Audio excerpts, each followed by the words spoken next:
My fiancé announced at our rehearsal dinner, "You're so low class compared to my ex," in front of both our families. I stood up calmly and said, "You're right. I'd never cheat on you like he did to you." Then I left.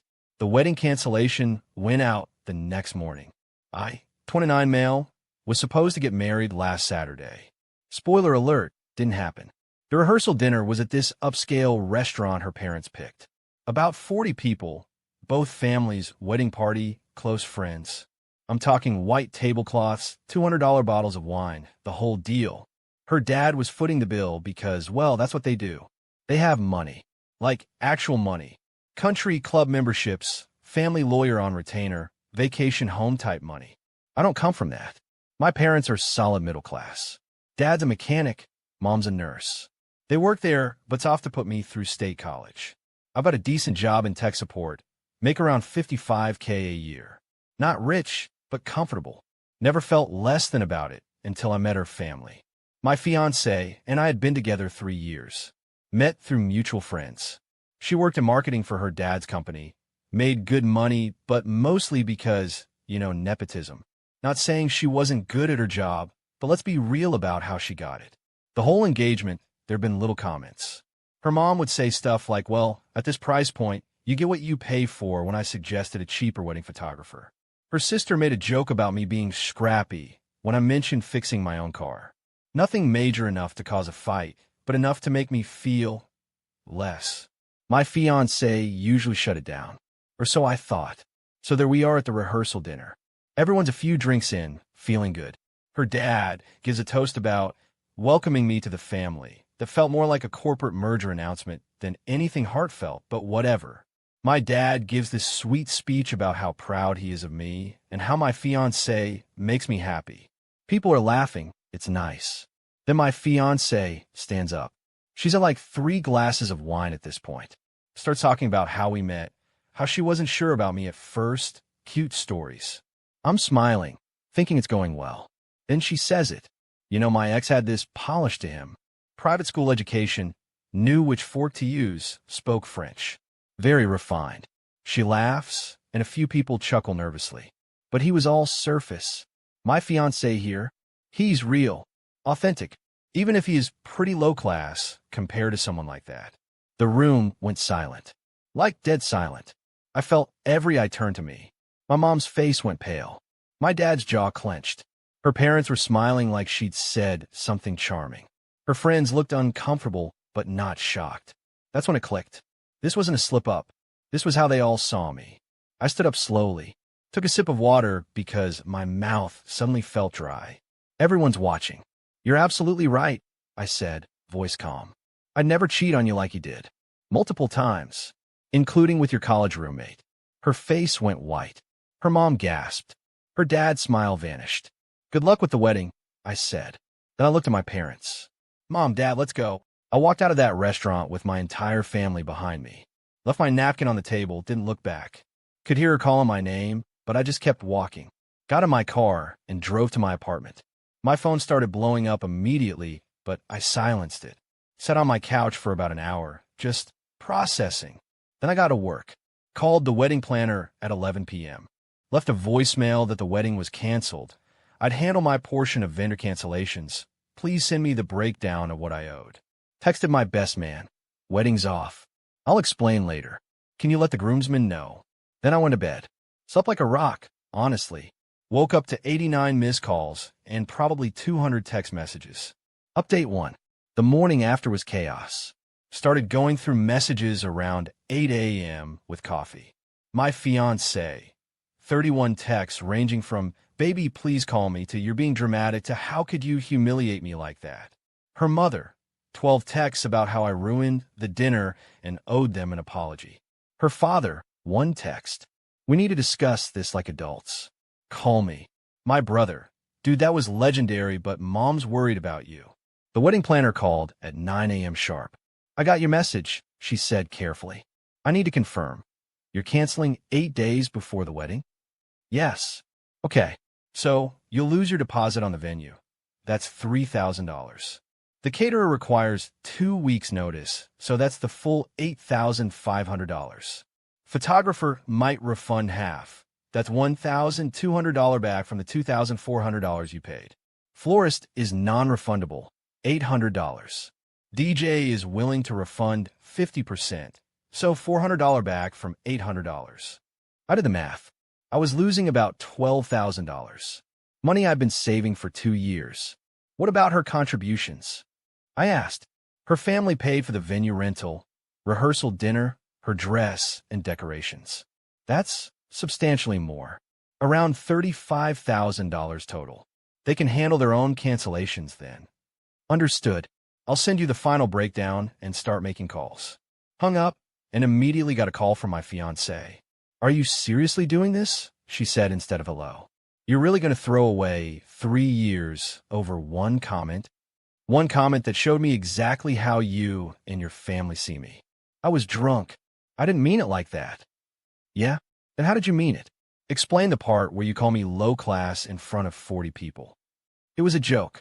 God, you're so sensitive. Cool. Enjoy explaining that joke to the 150 guests who were supposed to show up Saturday. You can't just cancel everything. Half of it's already paid for.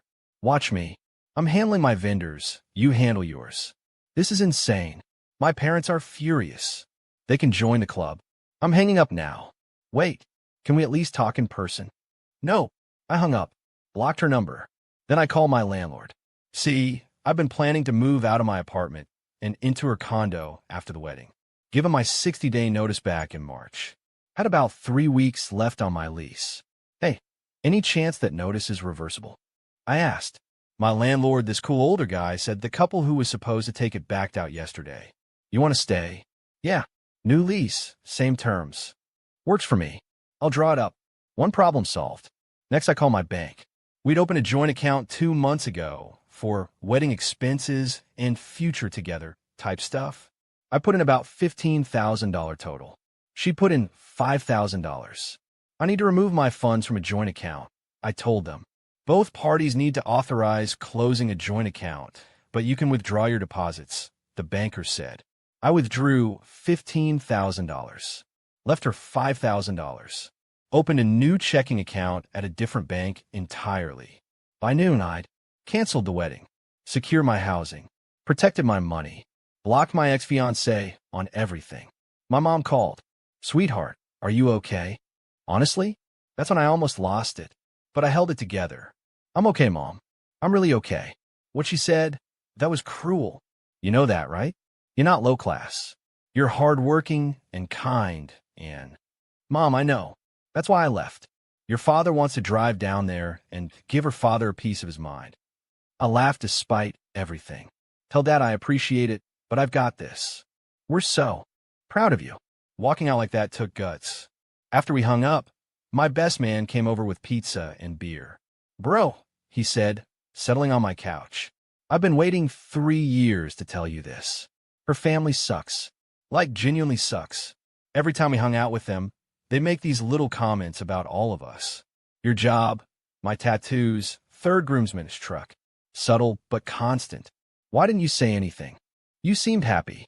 Didn't want to mess that up. But man, that rehearsal dinner? That was messed up. Everyone saw it. Her friends didn't seem shocked. Because they're the same way. You dodged a bullet. Hell, you dodged a missile. Around 4 p.m., her father called from a different number. We need to talk about the financial obligations here, he said. No greeting, straight to business. I'm handling my vendors, you handle yours. The venue is non-refundable. That's $15,000. Then you're out $15,000. Not my problem. You're the one who canceled. Your daughter's the one who publicly humiliated me. Funny how that works. That's not. Look, we can work this out. My daughter made a mistake. She's upset. We can postpone, do couples counseling, whatever you need. I don't need anything except to not marry someone who thinks I'm beneath her. Don't be ridiculous. She doesn't think that. She literally said it. In front of both our families. It was a poor choice of words after too much wine. And me leaving was a great choice after too much disrespect. We're done here. You're making a massive mistake. Do you know what kind of life she could have given you? There it was. The real issue. I don't want a life someone gives me because they think they're doing me a favor. I want a partner. She's not that. I hung up. Blocked that number too. Update 2. The week between the cancellation and what should have been the wedding was absolutely unhinged. Her mom somehow got my work number, probably called the main line and pretended to be a client, and left a voicemail about how I was breaking her baby's heart and clearly dealing with commitment issues and should seek therapy for my insecurities. My insecurities, because I didn't want to be called low class at my own rehearsal dinner. Her sister showed up at my apartment building Wednesday evening. The front desk called me. There's a woman here demanding to see you. Says she's your future sister-in-law. Tell her I don't have a future sister-in-law and she needs to leave. Could hear her yelling in the background about how I was being childish before security escorted her out. Thursday, my fiancée tried a different tactic. Sent her college friend, who I'd met maybe twice, to my favorite lunch spot. She coincidentally sat at the table next to mine. Hey, crazy running into you, she said, way too cheerful. How are you holding up? I looked at her. Did she send you? What? No. Okay, yes, but hear me out. She's devastated. She made a stupid drunk comment, and you're throwing away a whole relationship. Don't you think that's a bit extreme? She didn't just insult me. She revealed how she actually sees me, how her whole family sees me. That's not something you can take back. But people say things they don't mean all the time. Do they? Because everyone at that table looked uncomfortable but not surprised. Like they heard that sentiment before. She didn't have a response to that. Tell her to stop sending people. I'm not changing my mind. The friend left. I finished my sandwich in peace. Friday was the worst. Got a call from a number I didn't recognize. Answered thinking it might be a vendor. Finally, God, you're impossible to reach. My ex-fiancée, using someone else's phone. How many numbers am I going to have to block? Just listen for 5 minutes. Please, I'm begging you. Against my better judgment, I didn't hang up. I messed up, she said. I know I did. That comment was horrible, and I don't blame you for being mad. But canceling the wedding? That's insane. We can fix this. There's nothing to fix. I don't want to marry you. You don't mean that. I absolutely do. What about everything we planned? The honeymoon, the house we were going to buy, kids. You mean the life where I'm constantly reminded I'm not good enough for your family? Where every decision gets filtered through whether it meets their standards? Hard pass. My family loves you. I actually laughed. Your mom made a comment last month about how it's sweet that my parents still clip coupons. Your dad asked me 3 times when I'm planning to move up career-wise. Your sister literally said my truck was charmingly working class like I'm some kind of mascot. That's not love. That's tolerance. Silence. I didn't know you felt that way, she said quietly. Because you never asked. You never stood up for me. You agreed with them. I didn't. You called me low class at our rehearsal dinner. In front of everyone. That wasn't a slip. That was how you really feel. It wasn't. I was trying to make a point about valuing substance over style. By calling me low class? Yeah, great point. Really came across well. You're being deliberately obtuse. And there it was. The real her coming out. I'm done with this conversation. Lose this number. I hung up and blocked it.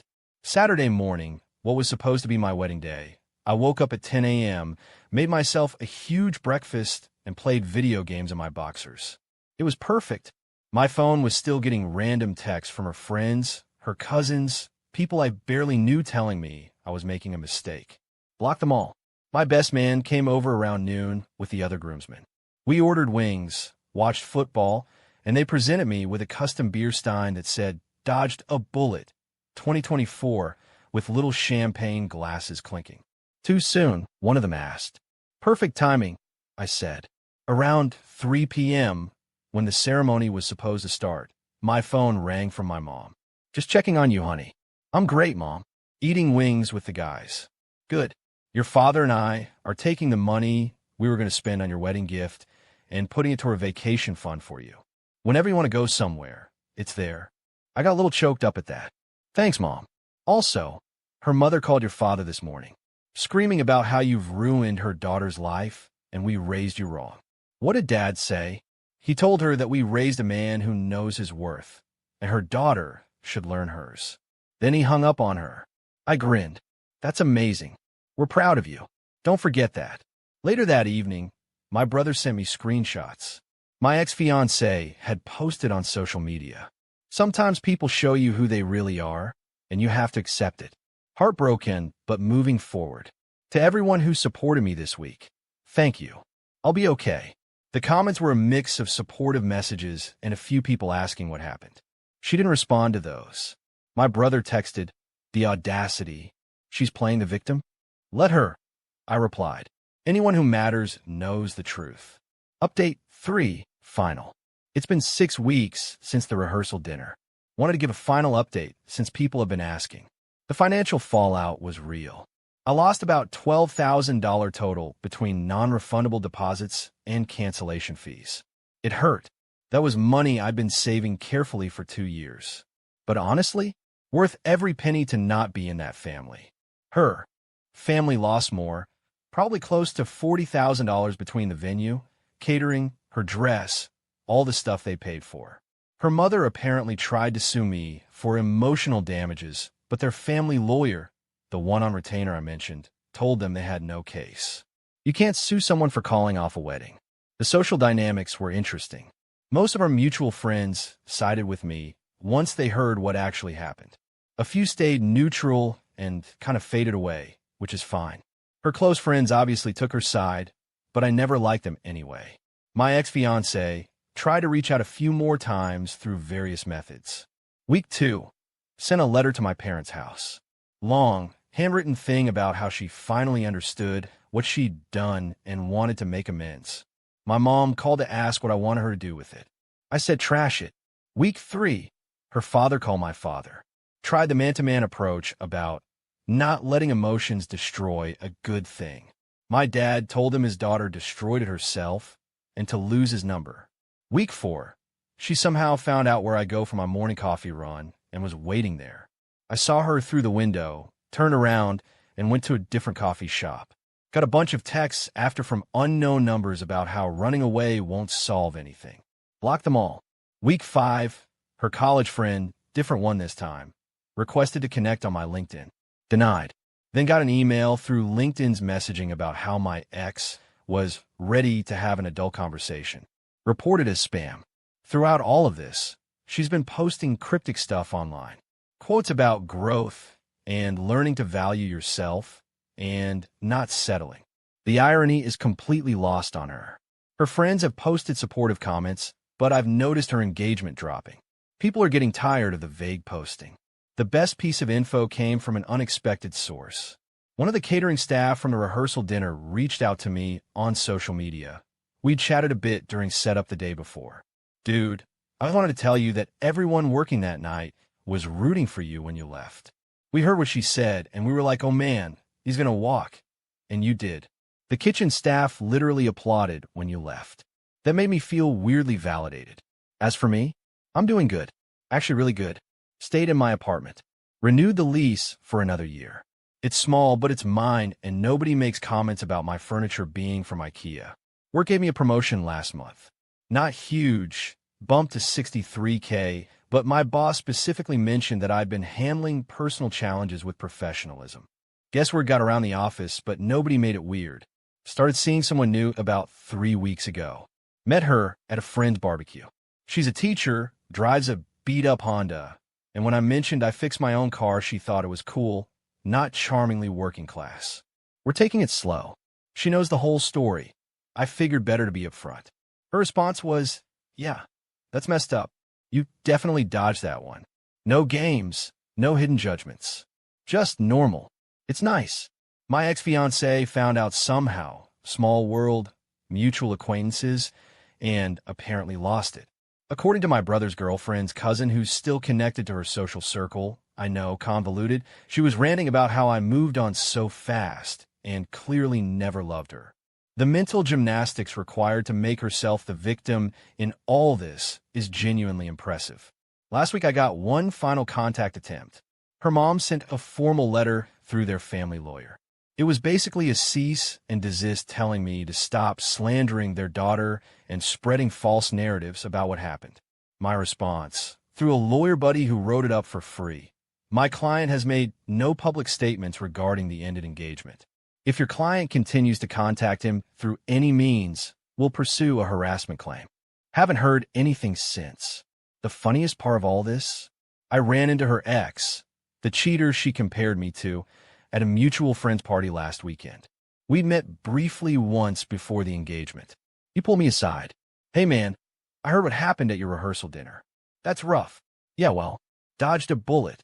He laughed. "Dude, you dodged a missile." She used to do the same thing to me. Constant comments about money, class, status. Her family's worse. They'd joke about my dad being a plumber like it was something shameful. "That's why you cheated?" "No, I cheated because I'm an idiot. But dating her? That was its own punishment. You're lucky you found out before the wedding. I proposed once, years ago. She said yes, then spent 6 months trying to change everything about me. Broke it off myself eventually. We talked for a while. Turns out he's married now to someone who doesn't care that his dad's a plumber. Happy, stable, normal relationship. Best decision I ever made was walking away from that family," he said. I raised my beer. "I'll drink to that." So that's where things stand. Single, stable, and significantly less stressed than I was 2 months ago. My parents are planning to visit next month. My dad wants to take me to a baseball game to celebrate freedom, which is very on-brand for him. My mom keeps sending me recipes and asking if I'm eating enough vegetables. Also very on-brand. My brother jokes that I should write a book called How to Cancel a Wedding in 12 Hours, but honestly, I don't think about it much anymore. Sometimes I wonder if my ex-fiancée actually learned anything from this. Probably not. People like that rarely do. They're too invested in their own narrative. But that's not my problem anymore. I'm just a regular guy with a regular job and a regular apartment, living a regular life. And you know what? That's exactly what I want. No country clubs, no keeping up appearances, no wondering if I'm good enough. Just me, being enough exactly as I am. Turns out low class isn't the insult she thought it was. It just means I work for what I have and value people over appearances. I'll take that over her family's version of refined any day. Wedding canceled, bullet dodged, life goes on. And yeah, I'm doing just fine.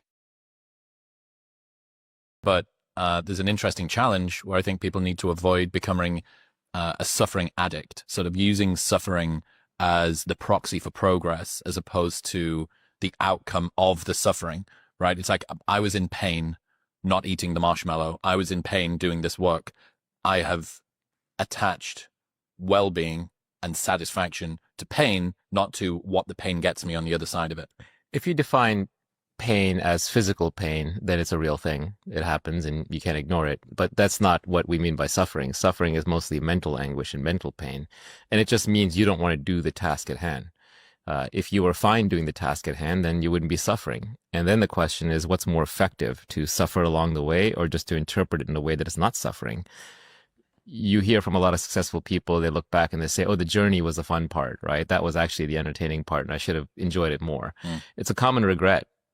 There's a little thought exercise I like to do, which is you can go back into your own life and try to put yourself in the exact position you were in 5 years ago, 10 years ago, 15 years ago, 20 years ago. And you try to remember, okay, who was I with? What was I doing? What was I feeling? What were my emotions? What were my objectives? And really try to transport yourself back and see if there's any advice you'd give yourself, anything you'd do differently. Now, you don't have new information. Don't pretend you could have gone back and, bought a stock or bought Bitcoin or whatever. But just knowing what you know now in terms of your temperament and a little bit of age-related experience, how would you have done things differently? And I think it's a worthwhile exercise to do. So don't let me rob you of the conclusion. But I'll tell you, for me, I would have done everything the same, except I would have done it with less anger, less emotion, less internal suffering, because that was optional. It wasn't necessary. And I would argue that someone who can do the job at least peacefully, but maybe happily, is going to be more effective than someone who has unnecessary emotional turmoil. Well, you end up with a series of miserable successes, right? The outcome may have been the same, but the entire experience of getting there. And the journey is not only the reward, the journey is the only thing there is. Even success, it's human nature to bank it very, very quickly, right? Because the normal loop that we run through is you sit around, you're bored, then you want something. Then when you want something, you decide you're not going to be happy until you get that thing. Then you start your bout of suffering or anticipation while you strive to get that thing. If you get that thing, then you get used to it, and then you get bored again. Then a few months later, you want something else. And if you don't get it, then you're unhappy for a bit, and then you get over it, and then you want something else, right? That's the normal cycle. So whether you're happy or unhappy at the end, it tends not to last. Now, I don't want to be glib and say that, oh, there's no point in making money or being successful. There absolutely is. Money solves all your money problems. So it is good to have money. That said, there are those stories. I don't know if you've seen those studies. I don't know how real these are. A lot of these psych studies don't replicate, but it's a fun little study that shows that people who break their back and people who win the lottery are back to their baseline happiness 2 years later. Yep. Again, I don't know if that's entirely true. I think money can buy you happiness if you earned it, because then along the way, you have both pride and confidence in yourself, and you have a sense of accomplishment, and you set out to do something and you were right. So I'll bet that lingers. And then, as I said, money solves your money problem. So I don't want to be too glib about it, but I would say in general, this loop that we run through of desire, dopamine,